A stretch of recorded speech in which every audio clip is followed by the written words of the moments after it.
Hello everyone and welcome to another scientific video with Tepros John Productions, and today in this video we are going to discuss how to calculate the radius of Earth. How to calculate the radius of Earth by observing the sunrise from a height edge on a flat land.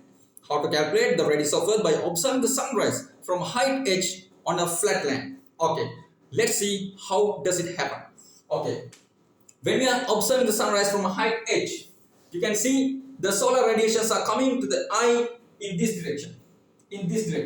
So that when we are observing sunrise from a height, we can observe the sunrise earlier than on the land.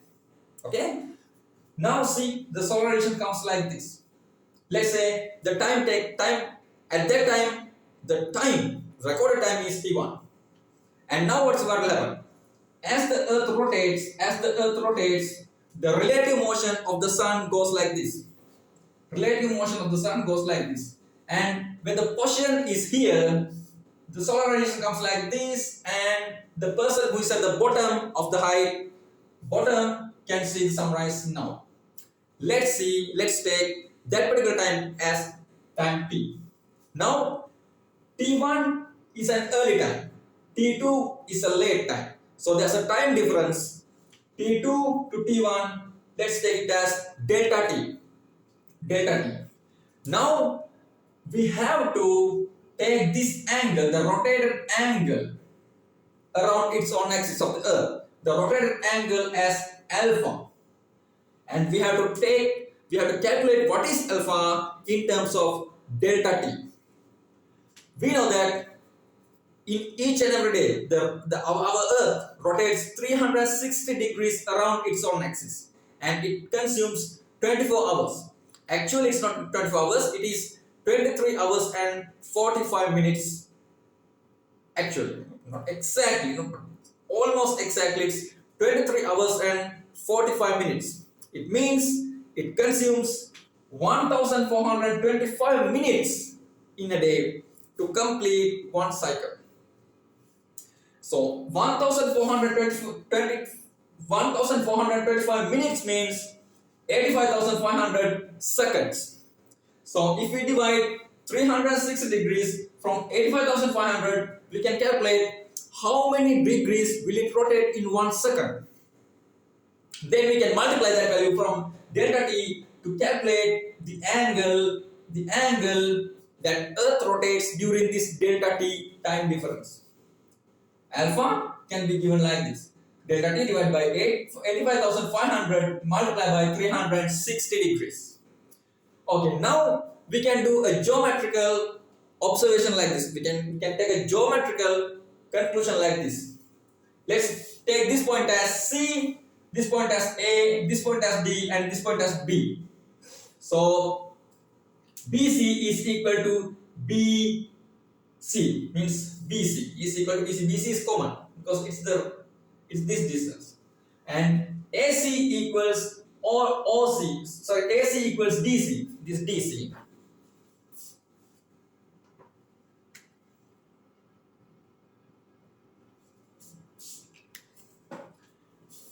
AC equals DC because they are the radius of the Earth. Now you can see CAB angle is 90 degrees. CDB angle, this angle is also 90 degrees. Because these are lines that goes like this, which touch the Earth's surface from here, from this point and from this point, just touching, so that the angles are 90 degrees. Now you can see this line is common, this one is R, this one is R, this is 90, this is 90, so that this triangle and this triangle are identical to each other. See, you can see ABC triangle is identical to BCD triangle. ABC triangle is identical to BDC triangle. So because of that reason, this angle is equal to this angle. It means from BC line, this alpha angle is equally divided into two parts. let's take the one part as alpha divided by 2. Alpha divided by 2. This one is alpha divided by 2 and this one is also alpha divided by 2. The full angle is alpha. Now what we can do? Now we can say that okay, ACB equals BCD equals alpha divided by 2. Now we can take trigonometrical values for these triangles. Let's say if this is alpha, if this angle is alpha, this is 90 degrees, so this is 90 degrees minus alpha and this is alpha, also becoming alpha. So we can say that tan alpha is equal to h divided by L. Tan alpha, L is this distance, h is the height from which we are observing the sunrise. So L is this side, h is the height from L is this length and h is the height from which we are observing the sunrise. So that tan alpha is equal to h divided by L. H divided by L. Tan alpha by 2. Tan alpha by 2 is equal to L divided by R, the radius of Earth. L is this length, R is the radius of Earth. So tan alpha by 2 is equal to L divided by R. Now we can make the subject L from here. L is equal to h divided by tan alpha, and here from here we can take that L is equal to R tan alpha, alpha divided by 2, R tan alpha divided by 2. Now L can be, these equations can be equalized. L equals L, we can take L equals L. Now tan alpha divided by 2 is equal to h divided by tan alpha. So R, or the thing that we have to calculate, can be isolated. Make subject R. So R is equal to h divided by tan alpha multiplied by tan alpha divided by 2. And we know that alpha is equal to delta t divided by 60 multiplied by 1425 multiplied by 360 degrees. So that alpha divided by 2 is the half of this value. Alpha is delta t divided by 85,500 multiplied by 360 degrees, and alpha divided by 2 is the half of this value. So that we can apply those things into here and here. So finally, R, the radius of Earth, is equal to h from which height we are observing sunrise, divided by tan 360 divided by 85,500 multiplied by delta t multiplied by tan 360 degrees divided by 2 times 85,500 multiplied by delta t.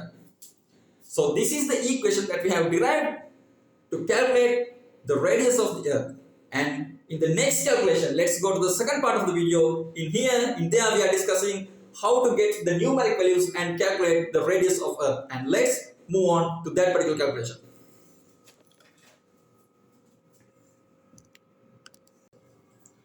Okay, let's move on to the calculation now.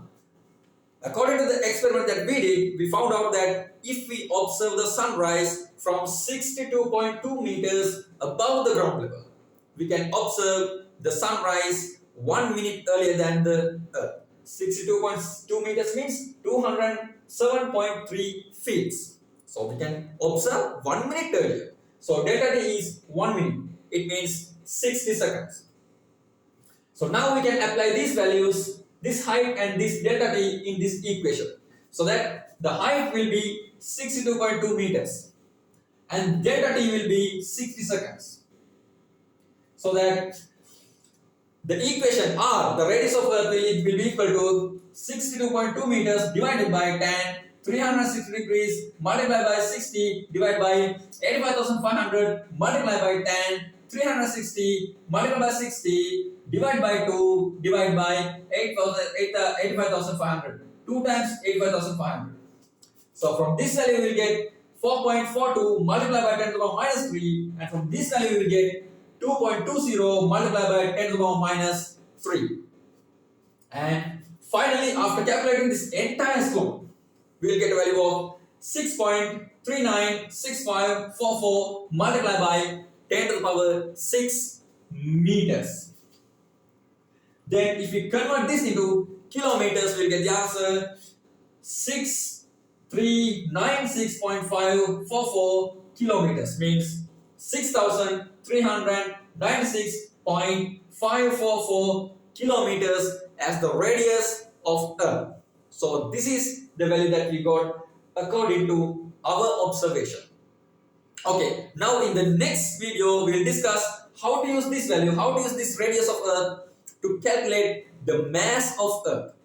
And so soon, let's meet in that video. And until then, wish you all the best and thank you very much for watching this video. And if you haven't subscribed yet, please subscribe to my channel and let's discuss about more scientific facts in this channel. And hope to see you soon. Thank you very much.